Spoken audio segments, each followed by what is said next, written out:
Ninguém jamais imagina que um simples dia de trabalho pode virar uma luta entre a vida e a morte, e muito menos que essa luta envolvesse um urso. Mas foi exatamente isso que aconteceu comigo. Se você gosta de histórias reais, emocionantes e cheias de superação como essa, já se inscreve no canal e comenta aqui embaixo de onde você está nos assistindo. Isso ajuda muito a gente a continuar trazendo histórias como essa. Meu nome é Helena, tenho 42 anos e sou administradora de parques florestais no Canadá. Escolhi essa profissão por amor. Amor pela natureza, pelos animais e por tudo aquilo que muitas pessoas só enxergam como o cenário bonito para fotos. Naquele dia, como em tantos outros, eu estava fazendo uma patrulha de rotina numa das áreas mais profundas da floresta. O ar estava fresco, o cheiro de pinho preenchia os pulmões e o som das folhas secas sobre as minhas botas era o único ruído que me acompanhava. Mas então, algo quebrou aquele silêncio. Foi um grito. Mas não um grito humano. Era um som gutural, sofrido, desesperado. Um lamento tão profundo que me fez parar na mesma hora. O eco entre as árvores me gelou por dentro. Meu coração acelerou. Meus sentidos ficaram em alerta. Eu já tinha ouvido muitos sons estranhos ali, mas aquele era diferente. Segurei com mais firmeza a alça da mochila, onde carregava meu rádio de comunicação e uma pequena espingarda de tranquilizantes. Segui o som com passos rápidos, desviando de galhos baixos e raízes expostas. Cada metro parecia me levar mais fundo no desconhecido. Quando finalmente cheguei no local de onde o som vinha, eu congelei. Ali, em uma clareira escondida, estava um dos maiores ursos que eu já tinha visto em toda a minha carreira. Mas o que mais me chamou a atenção não foi o tamanho, foi o estado em que ele se encontrava. A pata dianteira direita estava presa numa armadilha de aço, daquelas proibidas há anos, mas que ainda são usadas por caçadores cruéis. O pescoço estava enrolado com arame de cerca e as patas traseiras emaranhadas numa mistura de cordas e arame farpado. O animal respirava com dificuldade. Cada tentativa de movimento provocava novos cortes e sangramentos. O pelo grosso e escuro estava manchado de sangue, e os olhos, aqueles olhos, refletiam mais dor do que qualquer palavra pudesse descrever. Meu primeiro impulso foi pegar a arma, não por querer machucá-lo, mas por proteção. Um urso ferido pode ser extremamente agressivo. Mas então foi que nossos olhares se cruzaram. O que eu vi ali foi um pedido mudo de socorro. Lentamente, abaixei a espingarda. Tirei os equipamentos de tranquilizantes da mochila, mas algo dentro de mim dizia que talvez nem fosse necessário. Respirei fundo, tentando controlar o medo. Sabia que cada segundo contava. Se eu não agisse logo, ele podia morrer ali, de dor, de infecção ou de pura exaustão. Aproximando-me devagar, comecei a falar com ele. Minha voz era baixa, suave, como se eu estivesse conversando com um velho amigo. Calma, grandão. Eu tô aqui para te ajudar. Vamos sair dessa juntos. Eu prometo. Com a faca de campo, comecei a cortando o arame que envolvia o pescoço dele. Cada movimento era calculado, minucioso. Sabia que qualquer erro podia ser fatal, não só para ele, mas para mim também. O urso permaneceu imóvel. Respirava com dificuldade, mas parecia entender, ou talvez apenas confiar. Depois de alguns minutos que pareceram horas, consegui soltar as patas traseiras, libertando-o do arame farpado. A cada puxada, o sangue escorria, mas ele permanecia ali, firme. Agora vinha a parte mais difícil. A armadilha de aço presa na pata dianteira. Sabia que abrir aquilo sozinha seria quase impossível, mas também sabia que se não tentasse, ele perderia a pata, ou pior. Coloquei toda a minha força nos braços, usando uma barra de ferro improvisada que carregava na mochila para situações de emergência. A cada tentativa, a armadilha fazia um som metálico assustador, como se zombasse da minha fraqueza. Mas eu não desisti. Depois de várias tentativas, com o suor escorrendo pelo rosto e as mãos tremendo de tanto esforço, a armadilha finalmente cedeu. O estalo do metal se abrindo ecoou pela floresta, e naquele instante, uma lágrima escapou dos meus olhos. O urso se arrastou para trás, tentando apoiar a pata ferida, olhou para mim de novo, e naquele olhar, havia algo que eu jamais saberia explicar com palavras. Algo entre alívio e gratidão. Mas a luta dele estava longe de acabar. Assim que tentou dar os primeiros passos, o corpo não resistiu. As patas cederam. Ele caiu de lado, exausto e fraco demais para continuar. Peguei o rádio e chamei a equipe de resgate da clínica de vida silvestre mais próxima. Temos um macho adulto de urso pardo, ferido gravemente. Preciso de uma equipe de veterinários aqui com urgência. Eu tô nas coordenadas X34, trilha leste. Enquanto aguardava, fiz o que pude para aliviar a dor dele. Cobri os ferimentos com o pouco de gaze que tinha, improvisei um soro caseiro usando água e eletrólitos da minha garrafa de hidratação e continuei falando com ele como quem cuida de um amigo querido. O tempo parecia arrastar-se. A cada minuto, eu temia que ele parasse de respirar. Quando a equipe finalmente chegou, o veterinário-chefe, um senhor chamado Marcos, olhou para a cena com um misto de espanto e preocupação. Helena, você salvou a vida dele, mas ele está por um fio. Aplicaram o sedativo e, com muito cuidado, colocaram o urso na maca improvisada que trouxeram. Antes de entrarem na ambulância animal, parei ao lado dele e acariciei de leve o focinho manchado de sangue seco. Você vai ficar bem. Eu prometo. Enquanto via o veículo se afastar pela estrada de terra, um nó se formou na minha garganta. Eu sabia que aquele resgate era só o começo de uma longa batalha.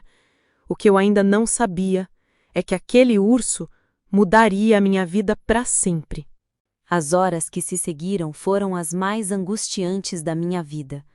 Enquanto o urso era levado para a clínica de vida selvagem, eu peguei o carro e fui atrás, dirigindo com o coração apertado e as mãos tremendo no volante. Se você está acompanhando essa história até aqui, já aproveita para se inscrever no canal e comenta aqui embaixo. Você já viveu um momento em que precisou enfrentar o medo para salvar alguém? Conta pra gente. Sua participação fortalece esse espaço de histórias que tocam o coração. Quando cheguei na clínica, a equipe já estava em ação. Veterinários corriam de um lado para o outro, enfermeiros traziam medicamentos e o Dr. Marcos, com a sua calma de sempre, coordenava tudo. Eu observava da sala de vidro ao lado, com um nó na garganta e as mãos espremidas contra o peito. Ele perdeu muito sangue, ouvi uma das técnicas dizer. Infecção severa, vai precisar de limpeza cirúrgica imediata. Dr. Marcos fez sinal para que eu entrasse na sala de observação. Quando me aproximei, ele olhou para mim com um olhar misto de preocupação e admiração. Helena, se você não tivesse chegado a tempo, ele já teria morrido. Ouvindo aquilo, senti as lágrimas escorrerem de novo, um alívio estranho misturado ao medo pelo que ainda podia acontecer. Fiquei ali por horas, acompanhando cada movimento da equipe. Vi quando começaram a raspar o pelo ao redor dos ferimentos, aplicaram anestesia mais profunda e iniciaram a limpeza das áreas necrosadas. A ferida da pata dianteira estava em estado crítico. A armadilha de aço tinha causado uma lesão tão profunda que expôs os ossos, sem contar os cortes no pescoço e nas patas traseiras que já estavam com os sinais claros de infecção avançada. Enquanto eles trabalhavam, eu repassava mentalmente tudo o que tinha acontecido. Aqueles olhos, aquele olhar que parecia pedir ajuda, era como se o destino tivesse colocado aquele animal no meu caminho por um motivo. Horas depois, Dr. Marcos saiu da sala com o rosto cansado. Ele é um guerreiro, mas os próximos dias vão ser decisivos. Febre, risco de infecção generalizada e a pata. Pode ser que ele nunca recupere totalmente os movimentos. Acendi em silêncio. Sabia que a luta estava longe de terminar. Durante os dias seguintes, fui todos os dias até a clínica. Levava frutas, mel, até um cobertor velho que eu tinha em casa com o meu cheiro para tentar confortá-lo. Não que um urso precisasse de um cobertor, mas de alguma forma aquilo me fazia sentir mais próxima. Cada visita era um misto de esperança e medo. Às vezes, eu encontrava o urso deitado, respirando pesado, lutando contra a febre. Em outros momentos, ele parecia um pouco mais alerta, levantando a cabeça ao me ver através do vidro. E foi numa dessas visitas que tudo mudou. Naquela manhã, ao chegar, encontrei Dr. Marcos e a equipe reunidos em frente ao computador, olhando imagens de armadilhas semelhantes às que tinham prendido o urso. Encontramos mais 2 animais na mesma situação, um lobo e um cervo, ambos presos em armadilhas ilegais. Meu sangue ferveu. Isso é crime ambiental, precisamos fazer alguma coisa. Dr. Marcos concordou. Já estamos em contato com a Polícia Florestal e os agentes de proteção ambiental, mas precisamos de provas. Alguém está armando essas armadilhas com muita frequência e em áreas de difícil acesso. Sem pensar 2 vezes, me ofereci para ajudar na investigação.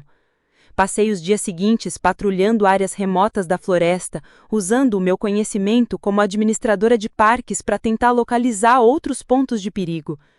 Cada passo pela mata era uma mistura de raiva e medo. A cada árvore, a cada clareira, meu coração disparava imaginando encontrar mais vítimas. E infelizmente encontrei. Em uma das manhãs, seguindo uma trilha de pegadas, me deparei com mais uma armadilha armada, dessa vez sem vítima, mas era o suficiente para chamar a polícia ambiental. Foram dias de buscas, de noites mal dormidas, de reuniões com investigadores e de discussões com outros administradores de parques da região. Enquanto isso, o urso seguia, lutando pela vida. Na clínica, ele ganhou um nome temporário de Bruno, uma homenagem à força que demonstrava a cada dia. Mesmo com a pata enfaixada, com o soro na veia e os antibióticos sendo administrados, havia algo nele, uma vontade de viver que contagiava todos. A cada vez que eu chegava na clínica e ele me olhava, era como se dissesse: "Eu tô aqui, ainda não desisti." Uma tarde, enquanto preparava um relatório sobre as armadilhas para enviar para a polícia, recebi uma ligação de Dr. Marcos. "Helena, você vai querer ver isso." Larguei tudo e corri para a clínica. Quando entrei na sala de recuperação, lá estava ele, em pé, apoiando-se com dificuldade nas 3 patas boas, mas em pé. Meu coração quase saiu pela boca. Me aproximei devagar e ele, com esforço, deu 2 passos até mim, antes de se deitar de novo, exausto, mas determinado. A equipe aplaudiu. Foi um dos momentos mais emocionantes da minha vida. Naquele mesmo dia, a Polícia Florestal me ligou. "Helena, temos uma pista do caçador." Descobriram que um morador da região, conhecido por caçar ilegalmente e vender partes de animais selvagens, estava frequentando justamente a área onde o urso tinha sido encontrado. Com essa informação, montaram uma operação conjunta com a proteção ambiental. Mas enquanto isso, minha prioridade ainda era Bruno. O processo de recuperação dele seguia lento, mas constante. Cada pequeno avanço, cada movimento era celebrado como uma vitória. Eu passava horas ao lado dele, contando histórias, falando sobre os outros animais do parque e até sobre a minha infância. Não sei se ele entendia, mas eu gostava de pensar que sim. E foi durante uma dessas conversas solitárias, numa noite fria de outono, que prometi para mim mesma: quando tudo aquilo acabasse, eu mesma levaria Bruno de volta para a floresta, no mesmo lugar onde o encontrei. Livre, como sempre deveria ter sido. O que eu não imaginava é que a caçada ao responsável por todo aquele sofrimento estava prestes a ter um desfecho. Tem momentos na vida em que a gente entende, de um jeito muito doloroso, que algumas batalhas são maiores do que a gente. Mas isso nunca significou que eu fosse desistir. Se você está acompanhando até aqui, já deixa seu like nesse vídeo e se inscreve no canal. E me conta nos comentários, você já lutou por uma causa que parecia impossível? Sua história também merece ser ouvida. Naquela manhã, o telefone tocou antes mesmo de eu terminar o café. Helena? É o Sargento Morales. Pegamos o homem. Por um segundo, meu corpo inteiro congelou. Como assim? Já? Sim. Uma denúncia anônima nos levou até a cabana dele. Encontramos armadilhas, restos de animais e até documentos de venda ilegal de peles. Meu coração disparou. Meses de angústia, de medo, de revolta e, finalmente, justiça começava a ser feita. Corri até a delegacia ambiental. Quando cheguei, vi o homem algemado sendo conduzido pelos agentes. Era um sujeito de meia idade, olhar frio, expressão de quem não se arrependia de nada. Enquanto ele passava por mim, trocamos um olhar rápido. Não houve palavras, mas eu sabia o que aquele olhar queria dizer. Desprezo. Mas eu também tinha um recado silencioso para ele. Você não venceu. No mesmo dia, uma equipe foi até a floresta com mapas e coordenadas, desmontando dezenas de armadilhas espalhadas pela mata. O trabalho foi intenso. Eu mesma fiz questão de participar, caminhando lado a lado com os agentes, vasculhando cada canto. Ver aquelas armadilhas sendo recolhidas, uma a uma, me trouxe um alívio que há muito tempo eu não sentia. Enquanto isso, na clínica, Bruno seguia a sua luta pela vida. As feridas começaram a cicatrizar. A febre, que tanto nos preocupou nas primeiras semanas, finalmente cedeu. A força dele voltava aos poucos. Certa tarde, ao chegar para uma das minhas visitas, encontrei o Dr. Marcos com um sorriso discreto, mas cheio de significado. Ele deu os primeiros passos hoje, sem apoio. Corri para a área de recuperação. Lá estava Bruno, caminhando devagar pelo espaço cercado, com a pata dianteira ainda um pouco rígida, mas firme o suficiente para sustentar o peso. Me ajoelhei perto da cerca. Ele me olhou, e naquele olhar havia vida, muita vida. Passei a mão pelo rosto, tentando conter a emoção. Você é mais forte do que qualquer um de nós imaginávamos. Nos dias seguintes, comecei a ajudar a equipe a preparar Bruno para o retorno à natureza. Adaptaram um espaço maior, com troncos, pedras e até um pequeno riacho artificial para que ele pudesse readquirir os movimentos naturais antes de ser solto. Durante esse período, a ligação entre nós ficou ainda mais forte. Era engraçado. Sempre que eu chegava, ele se aproximava. Parava a poucos metros como se quisesse ouvir minha voz. Às vezes eu sentava no chão e contava as histórias mais bobas da minha vida, sobre meu pai me ensinando a andar de bicicleta, sobre o meu medo de altura, ou sobre como eu escolhi trabalhar com conservação ambiental. Não sei se ele entendia as palavras, mas sei que entendia o sentimento. Enquanto isso, o caso contra o caçador ilegal ganhava repercussão. Jornais locais começaram a cobrir a história. Matérias com o título O Urso de Helena, a luta contra a crueldade nas florestas do Canadá começaram a circular.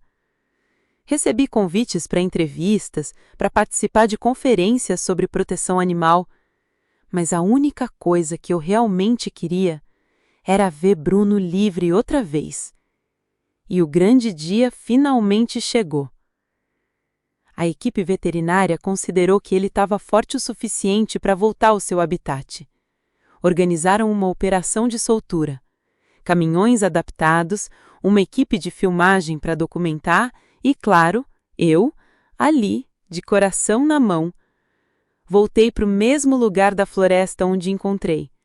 A mesma clareira, o mesmo velho carvalho, as marcas de luta ainda visíveis na terra.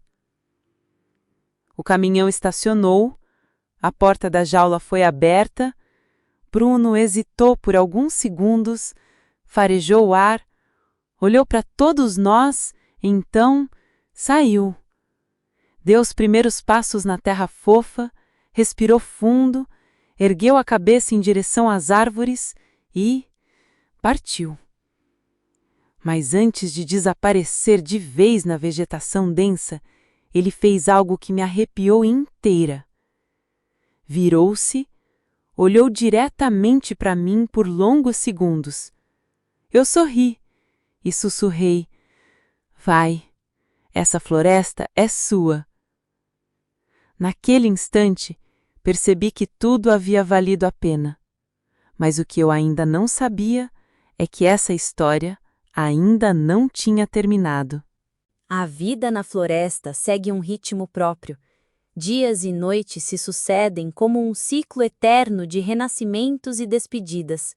Mas para mim, depois de tudo o que vivi com o Bruno, a natureza nunca mais seria a mesma. Se você ficou com a gente até aqui, já aproveita para deixar seu like nesse vídeo e se inscreva no canal. E me conta nos comentários de qual cidade ou país você está nos assistindo. Adoro saber de onde estão vindo as pessoas que se emocionam com essas histórias.